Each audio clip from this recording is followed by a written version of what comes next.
Hey guys, it's Cinderhawk Creative, and today I'm going to show you a little bit about how to change the color of a horse in Photoshop CS5. And as you can see, I already have my horse cut out, and I'm going to change him into a buckskin paint, like so. And you can also change them into other colors using the methods that I'm going to show you today, such as a palomino, or a chestnut, which is incomplete at this point, but you get the idea. So the first thing I'm going to do is I'm going to duplicate my original layer by right-clicking and duplicate layer.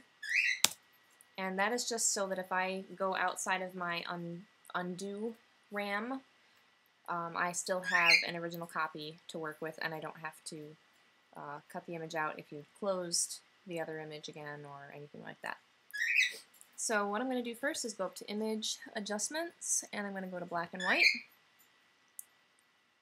And I'm going to actually choose Maximum White for this horse. I'm starting out with a bay, but you really can choose any of these. It doesn't matter.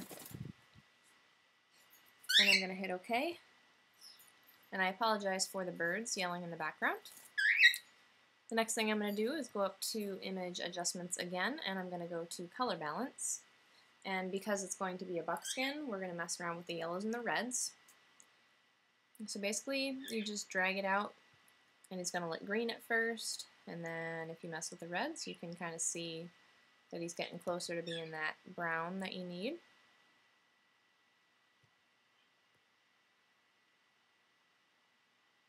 And as you can see, you could see where the chestnut could come in. So I'm going to set it right about there. And maybe right there. And make sure your midtones are selected. You can also adjust the shadows and highlights if you're interested in messing around with them. It's not going to hurt anything to try. I'm also going to actually, I guess I'm just going to leave that as it is. I'm going to hit OK.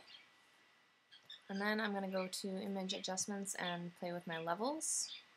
And I'm going to drag the right slider a bit. And then I'm going to adjust the midtones.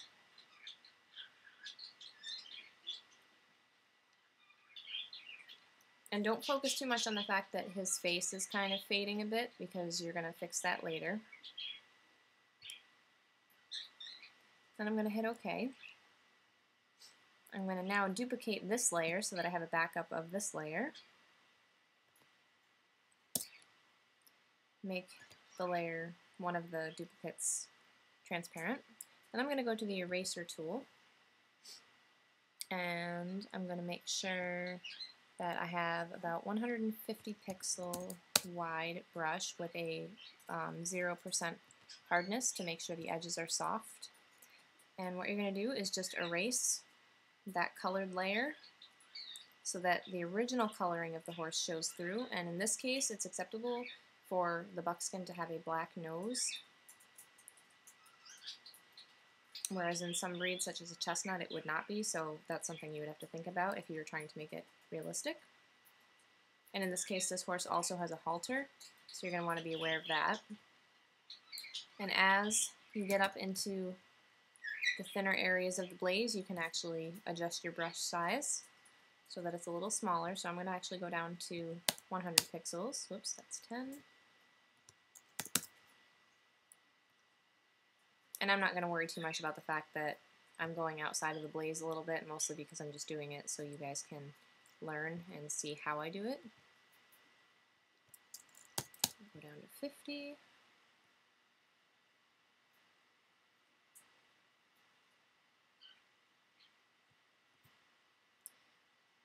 And then I'm going to increase that brush size again and go around the eye. Just click once, and then just do a little bit of editing so that that black shows through, because it would on a buckskin or a dun.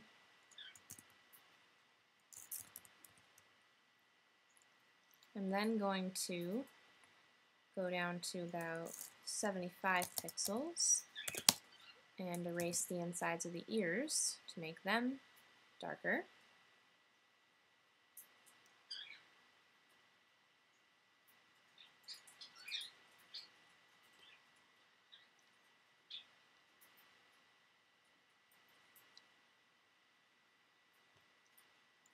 I'm going to decrease it just a little bit more so that I can do this little base right there.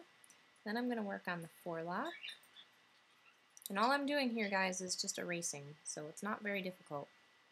And then the mane, which is probably the hardest part, particularly if you're working with a horse that is not braided, but in this case he was, and in a much nicer fashion than I could ever braid my own horse's mane.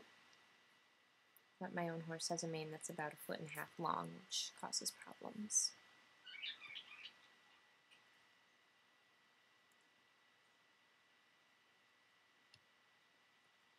And as always, if you guys are interested in seeing a specific tutorial, just leave me a comment on my website, www.cinderhawkcreative.com, and drop me a comment and I will see what I can do as far as creating either a video tutorial or a written tutorial with screenshots for whatever it is you're trying to do. I'm familiar with Photoshop, Illustrator, InDesign, Dreamweaver, and Flash Professional CS5.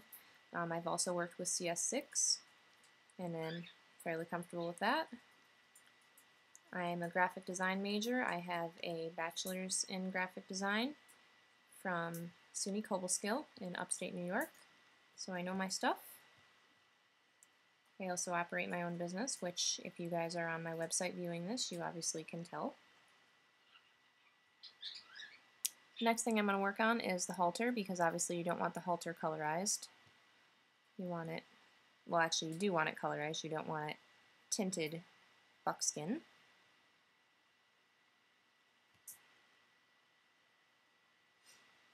And you can also, if you are using a mouse or a trackpad, which I'm actually using a trackpad right now, which is why it's taking me a little bit longer, I also have a blog post on my website that discusses why every graphic designer and photographer should own a drawing tablet. I work with a Wacom Bamboo, which is just a very simple one. It's very little. It cost me about $60, and the particular tablet I have now goes for about $30 on eBay. It is the MTE 450, and it makes doing things like this with the small areas a lot easier than using a trackpad. But unfortunately mine is in the other room right now, and I don't want to go get it because I'm comfortable, and I've already started the tutorial.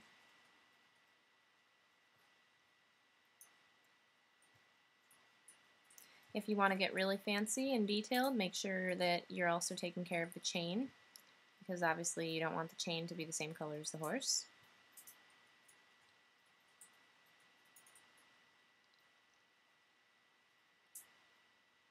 It's basically just being attentive to details and making sure that you're colorizing things as they should be. I'm not going to worry about the chain for the purposes of this. And as you can see, you have a buckskin or buckskin-like. I'm actually going to take and adjust this just a little bit more with my color balance, because I don't really, it feels a little pink to me. So we're going to actually go there, and then we're going to increase the brightness. You can see that changes the color just a bit, and then we're going to mess with the saturation just a bit. I'm going to give it a -20 and see what happens. That looks a little better. So there's your buckskin. Now the next thing I'm going to show you how to do is to do the paint pattern.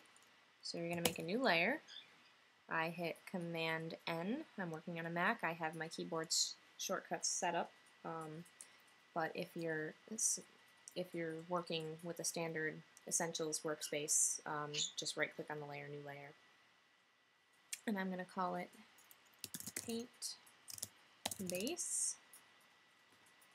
And I'm going to click on my brush tool, leave it at 30 pixels, and I'm going to select the Drippy Water brush, which if you don't have it showing up in your brushes, you're going to click on this little arrow, and it came with Photoshop, and it is in your wet media brushes.